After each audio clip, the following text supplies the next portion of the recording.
마늘 주사, 감초 주사, 백옥 주사, 연어 주사, 다양한 종류의 수액 주사가 소개되어 있는데 문제는 이겁니다. 주사가 필요한 사람이 맞지 않고 있다는 게 문제고 좋아서 너무나 자주 맞고 있다는 것도 또한 문제입니다. 과연 비타민 주사는 만병통치약일까? 영양제 주사는 비쌀수록 효과가 좋을까?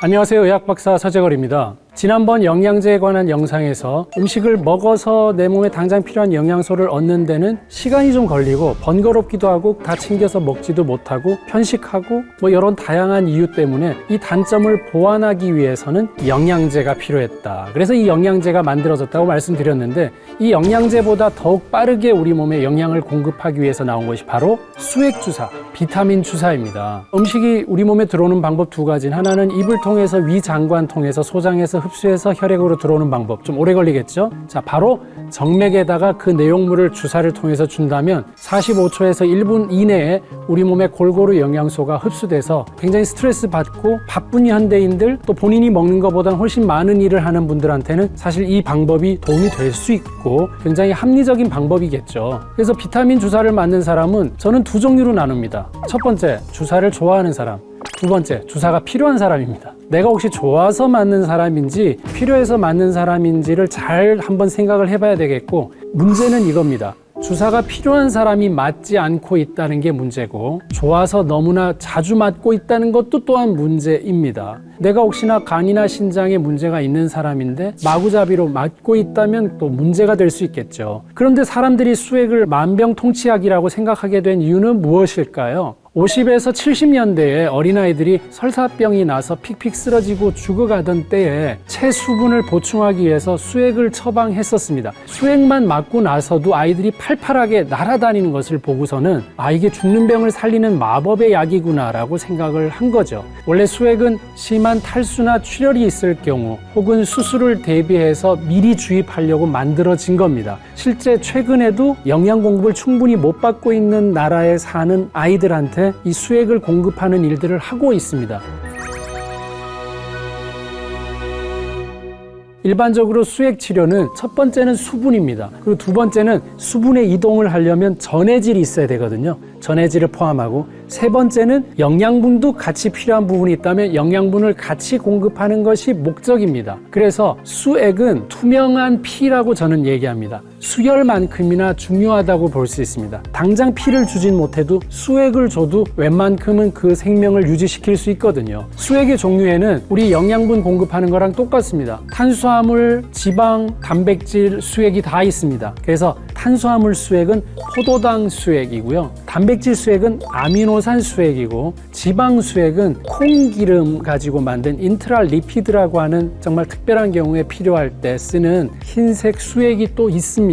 그래서 우리의 영양 공급하는 것들을 이렇게 수액으로 다 공급하고 있구나 이 생각도 하셔야 좋겠고요. 포도당 수액은 가장 보편적인 수액의 종류인데 너 영양이 부족하니까 영양제 좀 맞아. 그때 이 포도당 수액이 일반적인 경우였고요. 보통 단일 용액으로 맞는 것보다는 치료제와 섞어서 사용하는 경우가 많습니다. 주의할 점은 당뇨가 있는 경우는 순간적으로 당 수치가 상승할 수 있기 때문에 꼭 의사 처방을 받아야 하고 당 조절에 문제가 없는 건강한 사람이라면 맞았다고 해서 당뇨가 걸리진 사실은 않으니까 그런 부작용은 걱정 않으셔도 됩니다. 그리고 우리 몸에 기본 구성하고 있는 일정한 나트륨이 포함된 물, 생리식염수. 생리식염수 수액은 콜레라에 가장 적합한 치료법으로 사용됐는데 콜레라가 처음에 겐지스강 유역의 풍토병이었는데 1817년부터 전 세계적으로 유행을 하게 됐어요. 가장 치명적이었던 3차 대유행 때에는 러시아에서만 100만 명이 사망을 했습니다. 그만큼 치명적이고 위험한 질병이었는데 이때 영국의 의사 존 스노우가 연구를 통해서 콜레라가 오염된 물을 통해서 퍼졌다는 것을 밝혀내서 수많은 목숨을 구했습니다. 혈액과 가장 가까운 생리식염수 수액 치료가 콜레라 치사율을 1%로 낮추는 효과적인 치료법으로 자리를 잡게 됐습니다. 다음으로는 전해질 수액이 있는데요. 전해질은 체액 내의 무기성 염, 산, 염기 등을 의미하는데 그 종류가 다양합니다. 전해질 수액은 이런 전해질의 불균형으로 인해서 나타나는 증상에 따라 처방되는데 실제 우리가 혈액 검사를 통해서 나트륨 수치가 너무 낮은지 높은지 이런 것들을 다 확인을 하고 전해질이 부족하면 보충하고 넘치면 낮추는 것을 목적으로 하거든요.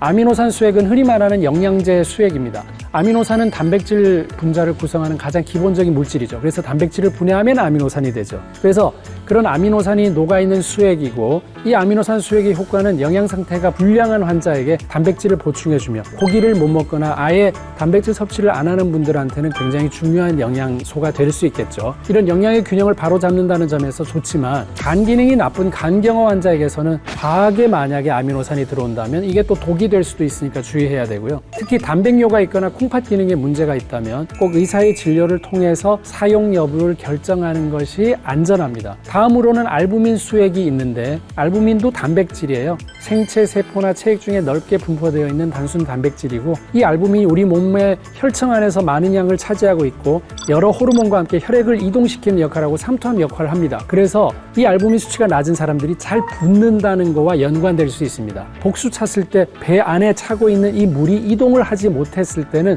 물이 빠져나가고 흡수가 되고 하는 것들을 만드는 게 이 알부민의 농도에 의해서 되거든요. 알부민은 또 주로 콩팥과 간 질환을 앓거나 과다출혈이나 심한 부족이 있는 환자에게도 사용되고 암이 굉장히 진행이 많이 돼서 그 암이 만드는 물질들 때문에 복수가 계속 찰 때 알부민 수치도 많이 떨어지는 경우가 많습니다. 그럴 때도 알부민 보충을 하고 있습니다. 그래서 이 알부민은 인위적인 방법으로 제조할 수 없고 오로지 헌혈을 통해서 얻은 혈액으로 얻을 수 있기 때문에 상대적으로는 비용이 좀 있는 게 당연하고요. 근데 혹시라도 단순 영양 보충을 위해서 그냥 나 알부민 주사 좋으니까 한 대 맞아야지 해버리면 아미노산 수액으로 충분히 될 수 있는 것을 굳이 알부민 주사를 특별하게 더 맞을 이유는 없고 그렇게 함부로 맞지는 않습니다. 그러니까 우리 몸에 부족하지도 않는데 그냥 좋다고 마구 맞는 거는 잘못됐다는 얘기고요. 영양 보충을 위해서는 역시 아미노산 수액으로 충분하다는 거 기억하시면 좋겠습니다.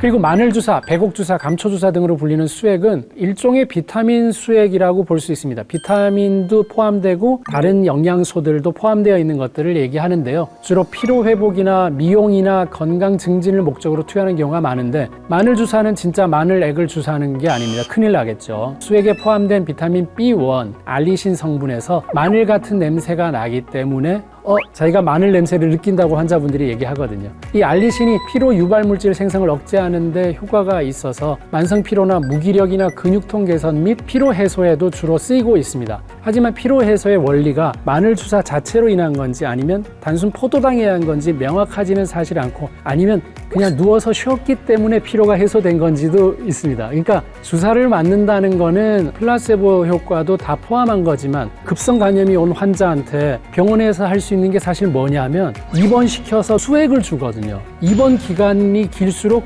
회복이 됩니다. 그러니까 그게 꼭 나쁜 현상이거나 플라세보만이 있는 게 아니라 누워있다는 것 자체도 회복에 굉장히 중요하다는 걸 꼭 기억하시면 좋겠고 일명 신데렐라 주사로 불리는 비타민 수액은 알파리포산이 주성분입니다. 알파리포산이 항산화 효과도 있고 노화 방지와 체지방 감소를 목적으로도 주로 쓰이고요. 당뇨병성 말초신경 장애나 이런 거 있을 때 쓰고 그 이명이 있거나 난청이 있거나 할 때도 도움이 될 수 있어서 쓰고 있습니다. 그리고 부작용으로는 가슴이 두근거리는 심계항진 문제가 있을 수 있어서 의사의 처방을 잘 받아서 투여하는 것이 안전하겠죠. 감초주사는 감초의 주성분인 글리시리진하고 시스테인을 합성해서 만든 수액인데 우리 몸의 대사 과정에서 생기는 유해한 물질로부터 세포를 지키는 효과가 있습니다. 특히 글리시리진이 항산화, 항노화, 피부 탄력에 효과적인 걸로 알려져 있는데 감초로 인한 부작용에 대해서는 저칼륨 혈증하고 두통, 고혈압을 유발할 수 있다는 연구 결과가 있습니다. 그러니까 감초 주사를 맞고 있는데 두통이 생긴다, 붉게 얼굴이 자꾸 나온다 이런 것들을 얘기하고 있다면 감초 주사를 조금 중단해보는 게 좋을 것 같습니다. 그리고 팝가수 비욘세가 맞았다고 해서 유명해진 백옥 주사의 주성분은 글루타치온입니다. 이 치온이라는 말이 황이라는 뜻이거든요. 그래서 황 성분이 강력한 항산화 효과를 사실 갖고 있다고 볼 수 있습니다. 글루타치온은 피부를 맑게 하고 피부 탄력을 증가시켜주고 중금속 배출하고 면역력 증가하는 효과도 있습니다. 하지만 FDA에서는 피부 미백을 목적으로 글루타치온을 정맥에 주사하는 것은 안전하지 않고 효과가 없다는 소비자 건강 자료를 배포했기 때문에 꼭 의사의 처방을 받아서 신중하게 투여를 하셔야 됩니다. 이 말은 너무 많은 노동을 해서 너무 힘들고 하는 어떤 이유가 있어서 글루타치온을 주사로 줬더니 몸도 개운해졌는데 피부도 맑아졌다라는 결과를 이제 가지고 있지만 피부를 하얗게 만들기 위해서 매일 맞자 이렇게 접근해서는 아주 위험한 거라는 얘기입니다. 꼭 명심하셔야 되겠고요.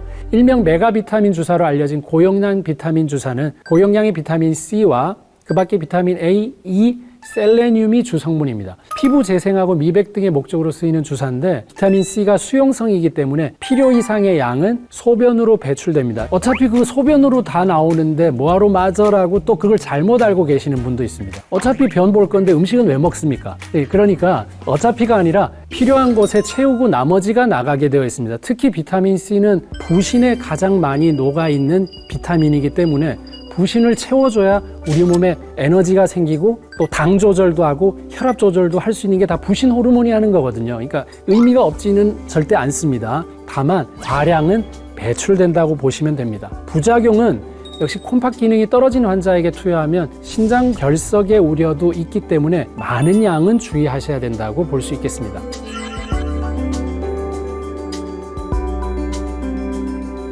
그렇다면은 모두 연령에 상관없이 무조건 맞으면 되느냐? 그건 아니어서 연령대별로 맞으면 좋은 수액 치료를 알려드리겠습니다. 우선 성장기에 있는 10대들은 비타민 B, C가 포함된 정맥 주사 수액, 그리고 두뇌 혈행 개선에 도움이 되는 은행잎 추출물 성분이나 비타민 B1 성분이 들어간 수액을 맞으면 좋을 것 같고, 수액은 아니지만 비타민 D라는 주사를 맞아서 야외 활동을 안 하고 또 비타민 D 합성 능력은 떨어지고, 그래서 비타민 D는 젊은 분들한테도 굉장히 부족해서 비타민 D 주사를 맞는 거는 굉장히 좋습니다. 그리고 20, 30대에는 엄청 피곤하다고 하죠. 뭐 때문에 피곤한지 모르지만 늘 피곤해요. 그 만성 피로, 그 개선을 위해서 마늘 주사나 감초 주사를 권해드리는데, 술을 해독하는데 제일 필요한 비타민이 비타민 B1입니다. 그래서 마늘 주사 맞는 거는 20, 30대가 아무래도 술 드시는 분들도 많고 하니까 또 그거 맞는 게 좋을 것 같고요. 또 외모에 신경을 많이 쓰는 나이기 때문에 항산화 작용, 또 멜라닌 생성 억제에 관여하는 백옥 주사나 다이어트 관심 많고 운동들 많이 하시죠. 지방 대사에 도움이 되는 알기닌이나 카르니틴 성분이 함유된 수액도 효과가 있을 수 있습니다. 자, 40, 50대는 이제 생존으로 넘어가는 시점이잖아요. 조금 더 젊게 살고 싶다가 되죠. 노화를 늦추고 싶으니까 백옥 주사가 하얗게만 만드는 게 아니라 오히려 해독의 방점을 찍고 있는 거거든요. 그래서 백옥 주사가 좋고,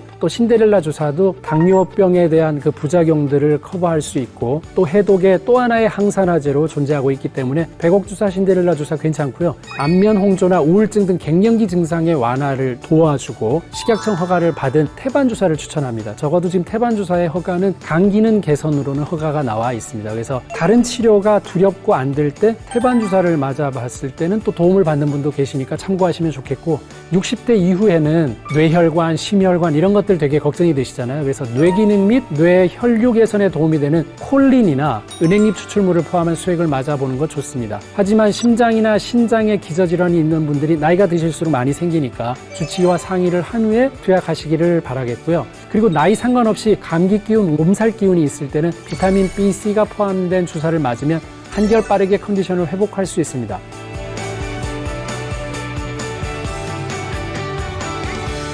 그러면 어떤 간격으로 맞는 게 좋으냐? 기본적으로는 저는 일주일에 한 번씩은 3개월 정도를 유지를 하고서 그 다음에 어느 정도 건강 유지가 올라왔다면 그 다음부터는 간격을 2주나 4주로 점점점 넓혀가면서 맞다가 또 불편하거나 이런 것들이 생기면 다시 간격을 좁히거나, 이렇게 좀 유연성을 가지고 수액 주사를 맞는 게 좋겠습니다. 결국 비타민 주사는 어떻게 맞는 것이 좋을까? 많은 분들이 궁금해 하시는데, 물론 건강한 사람은 수액 주사를 맞는 것보다 주가 음식 잘 먹는 거하고 운동 잘하는 거예요. 밖에서 활동하고 음식도 제대로 먹고 그래도 부족하다면 수액을 하자, 이 얘기는 진짜 맞는데, 이렇게 음식 먹는 게 힘들거나 몸이 아픈 분들은 본인에게 맞는 농도와 속도 굉장히 중요합니다. 그리고 따뜻한 환경에서 이걸 맞는 게 좋습니다. 차가워서 혈관이 수축된 상태나 긴장한 상태의 수액을 맞는 게 오히려 심장 박동도 빨리 뛰게 하면서 불안감을 만들 수 있습니다. 그러니까 불편하고 맥박이 자주 뛴다고 생각하시면은 좀 천천히 맞게 해달라, 이런 것들을 충분히 요구를 하셔야지 정말 몸에 유익한 수액이 될 수가 있습니다.